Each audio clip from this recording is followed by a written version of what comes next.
नमस्कार, मैं action today 24/7 से अभिषेक नौटियाल। वर्तमान में त्योहारी सीजन चल रहा है और त्योहारी सीजन में आम जनता बाजारों में जाती है, तो वहीं बाजारों की दुकानें भी देर रात खुली रहती है।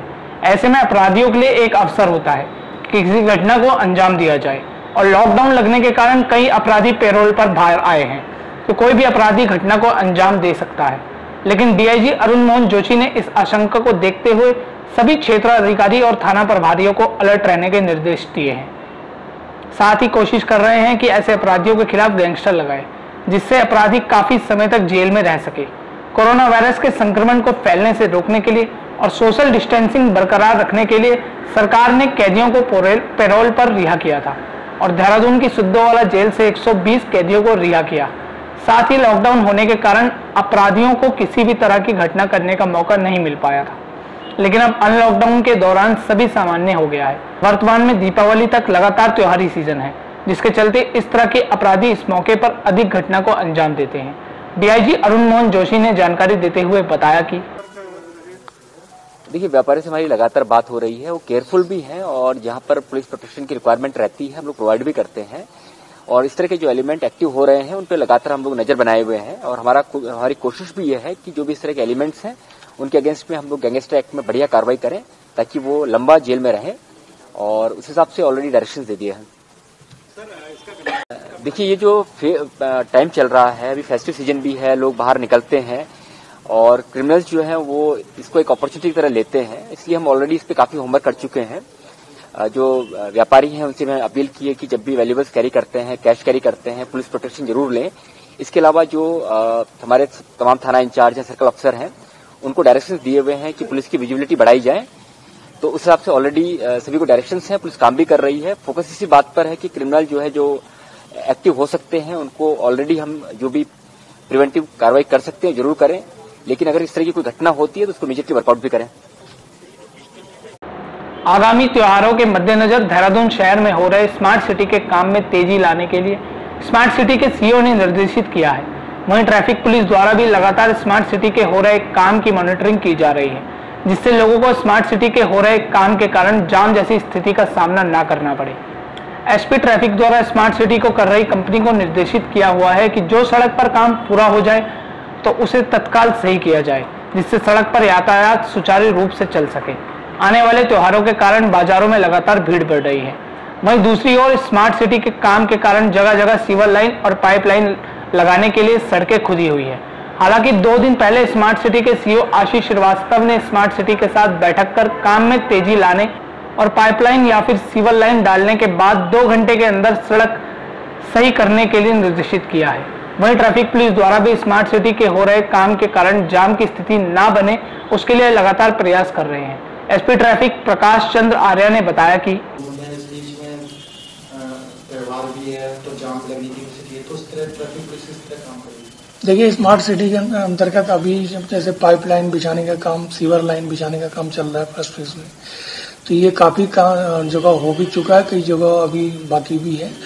और मेरे द्वारा इसकी लगातार मॉनिटरिंग की जा रही है और इनको निर्देशित किया गया कि 1 बाय 1 स्टेप बाय स्टेप करें, और जो रोड कंप्लीट हो जाती है उसे इस तरह कर दिया जाए कि ताकि उसमें ट्रैफिक चल सके। कोरोना काल जैसी महामारी बीमारी के बीच इस साल देहरादून में डेंगू का एक भी मामला नहीं आया, और यह ऐसा पहला साल है। नगर निगम और जिला प्रशासन के लगातार डेंगू के खिलाफ चलाए जा रहे अभियान के तहत यह नगर निगम अपने आप में बहुत बड़ी उपलब्धि मान रही है कि कोरोना काल के बीच निगम के प्रयासों के बाद दून में डेंगू का एक भी केस नहीं आया है। वहीं नगर आयुक्त का कहना है कि हम लगातार सतर्कता बरत रहे हैं ताकि ये शून्य का आंकड़ा हमारा बरकरार रहे। बता दें कि पिछले साल देहरादून में डेंगू ने अपना कहर बरपाया था। इसी को देखते हुए इस बार नगर निगम का दावा है कि वो पूरी तरह से डेंगू से निपटने के लिए तैयार है। इस बार पूरे शहर में घर घर जाकर डेंगू की रोकथाम के लिए लोगों को जागरूक किया गया। हालांकि नगर निगम का दावा है कि इस बार शहर भर में पहले से ही फॉगिंग शुरू की गई है। साथ ही घर घर जाकर यह भी देखा गया है कि कहीं पानी इकट्ठा तो नहीं हो रहा है। इसके साथ ही किसी भी घर में अगर ऐसा पानी जमा हुआ जहां पर डेंगू का मच्छर पनप सकता है तो ऐसे में कार्रवाई की गई, और नगर निगम ऐसे घरों के मालिकों पर 500 से 5000 तक चालान की कार्रवाई भी की है। यह भी सुनिश्चित किया गया है कि किसी एक की चूक से पूरे शहर को डेंगू का प्रकोप न झेलना पड़े। नगर आयुक्त विनय शंकर पांडे ने बताया कि शून्य रहा अभी तक, संभवतः पहली बार ऐसा है जी। कितनी बड़ी उपलब्धि? ये देखिए हम लोगों के लिए बहुत बड़ी उपलब्धि है और इस दूनवासियों का इसमें मैं सबसे बड़ा सहयोग मानूंगा कि हम लोगों ने मार्च से इसको लेकर जो जागरूकता अभियान चलाया, अपनी टीमें हर वार्डों में भेजी, लोगों पे चालान भी किए, लोगों ने अपने यहाँ भी पानी जमा नहीं होने दिया।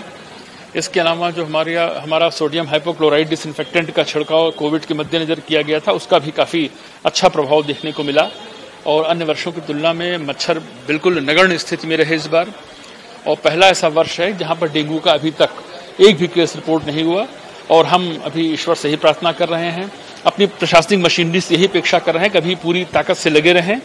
हालांकि 15 अक्टूबर के बाद डेंगू के केसेस नहीं आते हैं चूंकि टेम्परेचर काफी अप डाउन हो गया है, फिर भी अभी हमें सतर्कता बरतनी है ताकि ये शून्य का आंकड़ा हमारा आगे चलता रहे। 9 नवंबर को उत्तराखंड राज्य का स्थापना दिवस है। 9 नवंबर को उत्तराखंड 20 साल का होने जा रहा है। इसके लिए राज्य सरकार तैयारियों में जुट गई है। माना जा रहा है कि राज्य के मुख्यमंत्री त्रिवेंद्र सिंह रावत इस मौके पर उत्तराखंड वासियों को कई सौगातें दे सकते हैं। मुख्यमंत्री त्रिवेंद्र सिंह रावत ने बताया कि 9 नवंबर को 20 साल का अपना राज्य हो जाएगा और उसके लिए अधिकारी स्तर पर एक बैठक हुई है।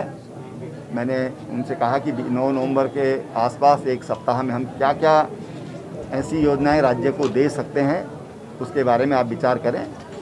बहुत जल्दी वो सारा प्रारूप लेकर के उन्होंने मीटिंग कर ली है और बहुत जल्दी उसका प्रारूप लेकर वो मेरे पास आएंगे तो उसको फिर फाइनलाइज करेंगे। उत्तराखंड कांग्रेस के प्रदेश प्रभारी देवेंद्र यादव 3 दिवसीय उत्तराखंड दौरे पर रहेंगे। 27, 28 और 29 अक्टूबर को उत्तराखंड भ्रमण पर देवेंद्र यादव रहेंगे। इस दौरान 3 दिनों तक ताबड़तोड़ कांग्रेस विधायकों, जिलाध्यक्षों, पार्टी के पदाधिकारियों के साथ बैठक करेंगे। बैठक में संगठन की मजबूती के साथ ही आगामी रणनीति के पर मंथन किया जाएगा। कांग्रेस प्रदेश अध्यक्ष प्रीतम सिंह ने बताया कि हमारे प्रभारी आ रहे हैं तो उनकी बैठक जो है तमाम जो हमारे पदाधिकारी हैं उनके साथ भी है, जिला अध्यक्षों के साथ भी है, जो आंशुमानिक संगठन है उनके साथ भी है, विधायकों के साथ भी है, सांसदों के साथ भी है। तो ये बैठकों का दौर है जो पूरे 2.5 दिन चलेगा। उत्तराखंड सरकार की विभिन्न योजनाओं और विकास कार्यों को लेकर किए गए कार्यों का फीडबैक लेने और कार्यों की प्रगति जानने के लिए राज्य के मुख्यमंत्री त्रिवेंद्र सिंह रावत खुद गांव-गांव जाने वाले हैं। सीएम ने पत्रकारों से बातचीत में कहा कि मैंने सभी जनपदों में एक शुरुआत की है,